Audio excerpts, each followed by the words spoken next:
بات ہے to the point, ایاک نعبد و ایاک نستعین۔ اللہ کہتے ہیں کہ ہم تجھی سے مدد مانگتے ہیں۔ اللہ نے ہمیں کہا نا، تو نبی سے مدد مانگنا اگر جائز ہے تو پھر اس آیت کا مطلب کیا ہے؟ بس یہ بتا دیں آپ یوٹیوب پہ ہمیں۔ بسم اللہ الرحمن الرحیم۔ قرآن پاک میں آئے ایاک نعبد و ایاک نستعین، ہم تیری عبادت کرتے ہیں، تیری ہی مدد چاہتے ہیں۔ اس کا مطلب یہ ہوتا ہے کہ حقیقی مددگار جو ہے وہ صرف اللہ ہے۔ اللہ کے سوا کوئی حقیقی مددگار نہیں ہے، صرف اللہ ہے حقیقی مددگار۔ نہ نبی ہیں، نہ ولی ہیں، نہ دنیا والے لوگ ہیں۔ جو نبی ہیں، ولی ہیں، جو دنیا والے لوگ، حیات یا وفات، یہ سب کے سب عطائی مددگار ہیں، اللہ کی عطا سے مدد فرماتے ہیں۔ اب اگر کوئی یہ کہے کہ اس آیت میں تو یار ایاک نعبد و ایاک نستعین، ہم تیری عبادت کرتے ہیں، تیری مدد چاہتے ہیں، چلیے ہم اس کو دوسرے طریقے سے سمجھاتے ہیں۔ قرآن پاک میں ایک آیت 28ویں پارے میں سورہ تحریم کی آیت نمبر 4 ہے، فَإِنَّ اللَّهَ هُوَ مَوْلَاهُ وَجِبْرِيلُ وَالصَّالِحُ الْمُؤْمِنِينَ وَالْمَلَائِكَةُ بَعْدَ ذَلِكَ ظَهِيرٌ۔ اس کا مطلب یہ ہوتا ہے اور اللہ ان کا مددگار، اور جبرائیل اور نیک ایمان والے، اس کے بعد فرشتے مدد پر ہیں۔ تو اللہ حقیقی مددگار، جبرائیل علیہ السلام عطائی مددگار، نیک ایمان والے یہ عطائی مددگار، اور فرشتے مدد پر، یہ بھی عطائی مددگار۔ تو اب اگر آپ صرف اس آیت کو مانیں گے، اس آیت کو نہیں مانیں گے، تو کفر لازم آئے گا۔ آپ مومن اسی کنڈیشن میں ہو سکتے ہیں کہ قرآن پاک کی ساری آیتوں کو مانیں۔ اگر کوئی انسان ایک آیت کا بھی انکار کرتا ہے تو وہ اسلام سے خارج ہے، کتنی بھی تبلیغ کرے، کتنی بھی نماز پڑھے۔ تو جو شرک سے بچنے کے لیے اللہ والوں کی مدد کا انکار کرتے ہیں، تو اللہ والوں کی مدد کے تعلق سے اس آیت کریمہ کے اندر ہے کہ نیک ایمان والوں کی مدد کا چرچا اس آیت کریمہ کے اندر ہے۔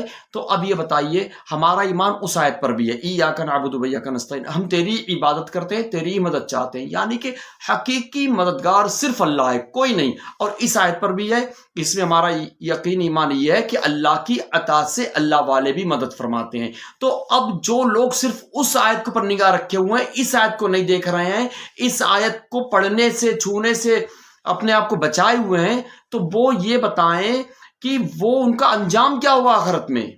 اپنے آپ کو شرک سے بچاؤ اور کفر سے بچاؤ۔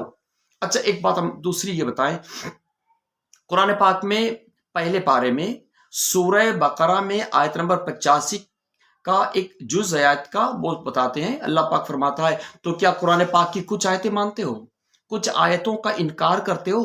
تم میں جو ایسا کرے گا کہ جو کچھ آیتیں مانے، کچھ آیتوں کا انکار کرے، دنیا میں رسوا ہوگا، آخرت میں اس کو شدید عذاب دیا جائے گا۔ تو جو لوگ صرف اس آیت کے ماننے والے ہیں، ایاک نعبد و ایاک نستعین، اور اس آیت سے مطلب بچنے والے ہیں، اس آیت کو نہیں ماننے والے، اللہ والوں کی مدد کا انکار کرنا، نیک لوگوں کی مدد کا انکار کرنے کا مطلب ہے اس آیت کا انکار کرنا۔ تو اب یہ بتائیے کہ اللہ پاک نے تو اس میں نیک مسلمانوں کی مدد کا اس میں مطلب چرچا فرمایا ہے، ذکر فرمایا ہے۔ اگر اللہ والوں کی مدد شرک ہوتی تو اس میں اللہ پاک اس آیت میں چرچا کیوں فرماتا؟ اب یہی آیت اگر آپ حالت نماز میں پڑھیں گے تو سارے لوگ سنیں گے، اور اس میں اللہ والوں کی مدد کا اعلان ہو رہا ہے۔ تو اللہ تعالیٰ میں ساری آیتوں پر یقین رکھنے کی اور پورا ایمان رکھنے کی توفیق عطا فرمائے، اور گمراہیت سے بچائے، ایمان عقیدے کی سلامتی عطا فرمائے، اسی پر زندگی، اسی پر خاتمہ نصیب فرمائے۔ ایک حدیث پاک میرے ذہن میں آ رہی، وہ عرض کر دیں۔ ہمارے آقا مدینے والے مصطفیٰ صلی اللہ علیہ وسلم فرمایا، حدیث مبارکہ میں آتا کہ جب تم جنگل میں راستہ کھو جاؤ، بھٹک جاؤ، تو اس طریقے سے کہو کہ اے اللہ کے بندو میری مدد کرو۔ صحیح ہے نا؟ یہ حدیث پاک میں ہے۔ تو اب قرآن پاک نبی پر نازل ہوا صلی اللہ علیہ وسلم، تو نبی سے زیادہ قرآن پاک کون سمجھ سکتا ہے؟ ہمارے نبی صلی اللہ علیہ وسلم نے بھی اس آیت کو پڑھا، ایاک نعبد و ایاک نستعین، انہی پر نازل ہوئی ہے۔ تو یہ بتائیے، کیا ان سے زیادہ اچھی طارق جمیل نے سمجھ لی ہے؟ طارق جمیل کہہ رہے ہیں کہ غیر اللہ کی مدد شرک، اور ہمارے نبی درس دے رہے ہیں کہ جب تم جنگل میں راستہ کھو جاؤ، بھٹک جاؤ، تو یہ کہو کہ اے اللہ کے بندو میری مدد کرو۔ تو اس میں تو غیر اللہ کی مدد، غیر اللہ سے مدد مانگی جا رہی ہے۔